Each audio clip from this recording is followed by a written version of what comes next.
I said please move away. Don't you understand? Ma'am, we won't Just be move able- away. Ma'am, we won't be able to take off. Can you please tell her?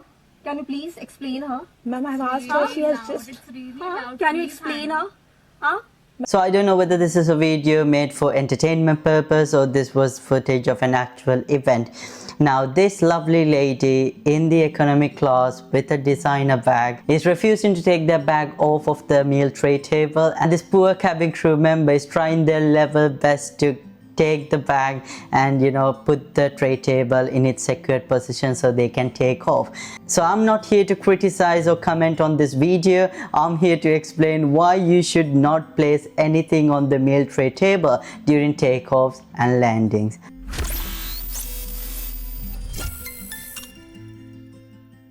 There are two major reasons. Number one is accessibility. Now during an emergency, you got seconds to evacuate the aircraft. So you need to make sure your path is clear for anyone, even yourself, to move. Now if your tray table is lowered, okay, you might pass through the seat and the person next to you might get trapped in between. So in order to make a fast evacuation procedure, that's why they do ask to stow the tray table in the secured position before taking off and landing. So during an emergency, it would help you to save your life. Now you might ask me, why during takeoff and landing? Because this is what we call the critical phases of flight. Why? Because if something's going to go wrong, this is where it will go wrong during takeoff and landings.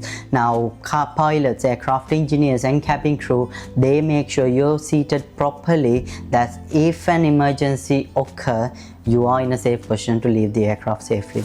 Now I did talk about the critical phases of flight. And the second reason is, during these critical phases, there can be hard landings, sudden stops. So if your tray table was lowered, can cause blunt trauma to your chest and the abdomen. So during sudden stop, you might go forward and hit against this lower tray table, causing you damage. And during an emergency, there is something called brace position to protect you, and during that scenario you have to keep your head down, and if you have a tray table, you might hit your head against the tray table.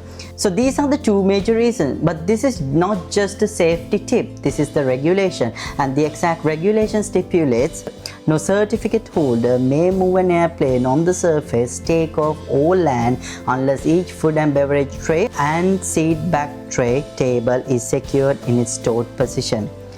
14 CFR 121577 US Federal Aviation Regulation.